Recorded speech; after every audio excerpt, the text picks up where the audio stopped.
Hai guys, selamat datang di YouTube channel Naksir Sneakers. Kali ini kita kedatangan sepatu terbaru dari brand Calvert. Kalau nggak salah brand ini tuh baru aja rebranding ya. Karena postingan di sosial media mereka tuh mulai dari angka 0, kayak SPBU gitu guys, mulai dari angka 0. Dan gue jujur aja bukan masalah dari rebranding atau apanya, tapi gue waktu pertama kali ngeliat rilisan sepatu terbaru mereka ini, gue ngerasanya happy sih, karena untuk ngedapetin barang ini, ngelihat secara eksekusinya, detailing yang ditawarkan, kayaknya ini merupakan produk yang sangat-sangat diperhatikan dari sisi detailnya. Dan kalian bisa lihat aja nih dari sisi boxnya, simple banget, hitam, ada tulisan Calvert di bagian atasnya nih. Dan kalau kalian buka boxnya, nih dalamnya warna biru. Ini jadi salah satu detail yang menurut gue juga diperhatikan. Ada tulisan Calvert-nya di sini. Dari kertasnya juga sama. Ini warna putih, ada tulisan Calvert-nya. Dan mereka ngirimin dua colorway ya guys. Ini colorway pertama yang warnanya abu-abu seperti ini. Menurut gue keren banget. Dan satu lagi, ada yang colorway lebih simple.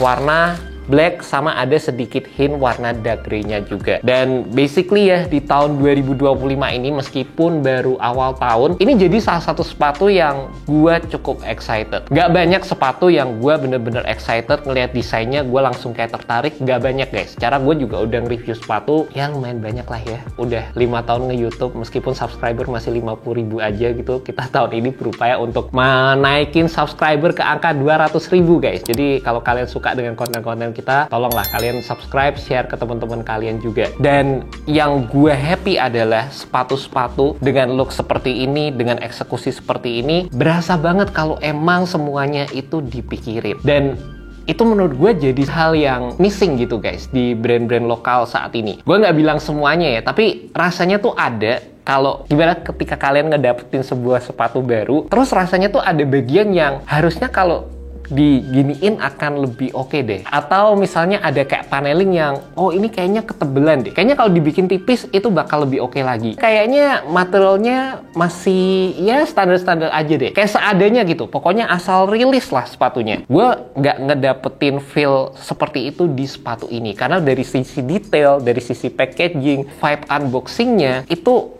semuanya berasa kayak diperhatiin aja, dan itu salah satu hal yang gue seneng banget untuk perilisan Calvert. Dan secara desain menurut gue sepatu ini juga cukup kuat untuk ke awal tahun 2025 ini. Dan kalau misalnya brand dari Calvert bisa mungkin sebutannya rebranding, ngeluarin sepatu dengan shape seperti ini, pastinya ada campur tangan Isher juga, ada Michael Romeo, itu desainer yang handal banget. Well, kita bakal lihat gimana tahun 2025 ini bakal jadi tahun di persepatuan lokal Indonesia juga. Sepatu ini paling nggak kalian tuh bisa nemuin, kalau nggak salah ini gue lihat aja udah lebih dari 4 implementasi material yang beda guys. Di sini ada mesh yang sedikit lebih terbuka, di sini ada mesh yang feel-nya agak beda nih di bagian depan sama di bagian belakang sepatunya. Terus ada sejenis material suede, yang ini gue nggak tahu sih sebenarnya ini suede asli atau enggak. Mungkin suede-nya asli guys. Ini kalian bisa lihat di belakang sini ada implementasi material TPU juga di samping-sampingnya sini. Itu udah 4 by the way. Dan ada reflektif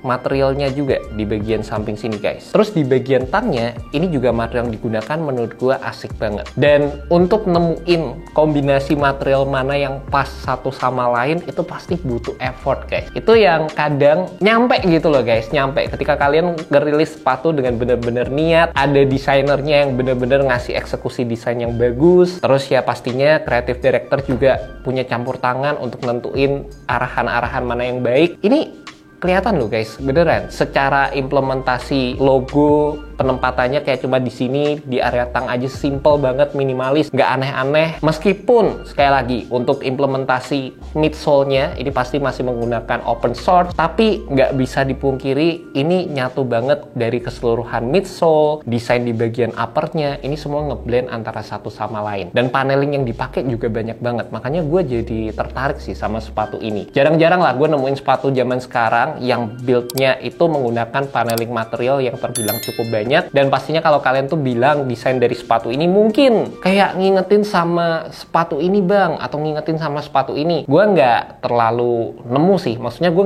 nggak langsung keinget, oh ini jadi keinget sama sepatu A, sepatu B, sepatu C. Nggak ada omongan kayak gitu sih waktu pertama kali gue megang sepatu ini. Cuma pastinya sekarang ini nggak ada yang baru nggak sih? Jadi ya wajar-wajar aja. Yang penting mereka tuh bisa menggodok sesuatu, bikin sesuatu yang akhirnya jadi identitas dari brandnya itu tersendiri, guys. Untuk detail dari sepatunya juga menurut gue elegan banget. Di sini banyak heat press material yang cukup digunakan, kayak di bagian belakang sini, di bagian tengah, tulisan Future Wave di sini, Calvert. Di bagian tangnya juga kalian bisa lihat ada tulisan Calvert. Selain itu untuk tooling yang digunakan ini sih menggunakan open source ya, jadi yang udah available, karena untuk bikin tooling itu mahal banget guys. Dan di bagian outsole-nya mereka menggunakan pola desain yang ala-ala sepatu trail lah ya, bentukan kayak gini. Tebel banget sih cara build-nya, jadi untuk dipakai kegiatan outdoor, kegiatan sehari-hari, menurut gue sih aman banget. Ada brandingan Calvert juga di area tengahnya, yang buat gue ini salah satu detail juga yang cukup diperhatikan. Buat kalian yang belum ngerti, untuk bikin tooling ataupun midsole dengan cetakan sendiri itu harganya mahal banget guys. Dan yang gue bisa appreciate ya sebenarnya dengan adanya penggunaan open source midsole seperti ini adalah mereka bisa mencari dari sekian banyaknya outsole yang ada, dari sekian banyaknya midsole yang ada, mereka bisa nemuin desain yang emang kompatibel sama material upper yang digunakan oleh sepatu ini. Sama keseluruhan desainnya itu masih kelihatan nyatu banget, dan secara keseluruhan itu bisa kelihatan sangat-sangat keren. Dan secara kenyamanannya ya, waktu gue menggunakan sepatu ini, gue ngerasa untuk harga yang ditawarkan, cushioningnya itu berasa cukup worth it. Ini implementasinya berasa cukup tebal by the way, dan feel-nya itu menurut gue sih basic aja secara keseluruhan, tapi ada beberapa implementasi yang gue suka juga sewaktu gue menggunakan sepatu ini. Terutama di bagian depannya itu mereka menggunakan tooling yang terbilang agak rounded di area depan sini, dan waktu kalian pakai jalan itu kebantu banget dengan adanya sensasi rocking motion yang ngebantu memberikan smooth transition sewaktu kalian menggunakan sepatu ini juga. Cara feel cushionnya kalau kata Easter, dia bilang itu sangat diperhatikan, jadi nggak terlalu soft, nggak terlalu keras juga, itu bener banget, emang pas secara keseluruhannya. Dan sekali lagi gue juga ngerasa ya, secara pemilihan insole ini jadi salah satu bagian yang sangat-sangat diperhatikan oleh Calvert. Mereka menggunakan Ortholite yang warnanya biru kayak gini, which is secara density ini lebih oke, secara feel yang digunakan ini juga lebih oke, dan pastinya sekali lagi menambahkan kenyamanan sewaktu kalian menggunakan sepatu ini. Ternyata kalau kalian copot insole-nya, di bagian dalam ini juga ada tulisan Stride for Future. Jadi itu juga detail yang diperhatikan lagi oleh Calvert.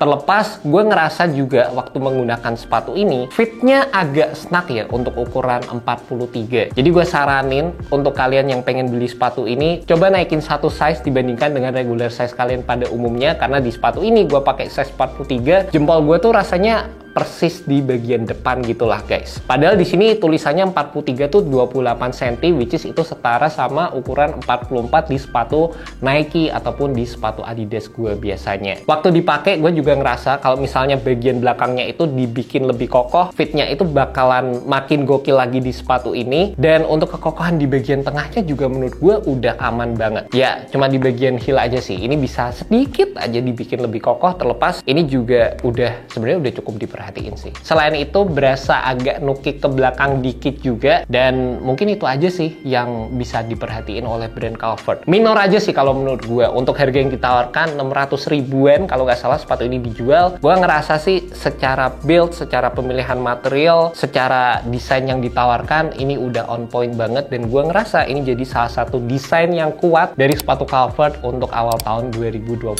ini guys. And that's about it guys, review untuk sepatu Calvert Future Wave. By the way, namanya tuh juga cocok banget ya sama desainnya. Wave, kayak banyak tumpukan-tumpukan material dan elemen yang ditawarkan oleh sepatu ini, tapi tetap menyatu secara keseluruhan. Dan gue ngerasa ya, untuk tahun 2025 dengan Calvert ngerilis sepatu seperti ini bisa jadi standar dan juga pesaing yang gokil loh buat brand-brand lokal lainnya. Gitu aja guys, thank you so much buat kalian yang nonton video kali ini. Semoga video ini bisa membantu kalian dalam menemukan sepatu yang keren di tahun 2025. Alright guys, peace.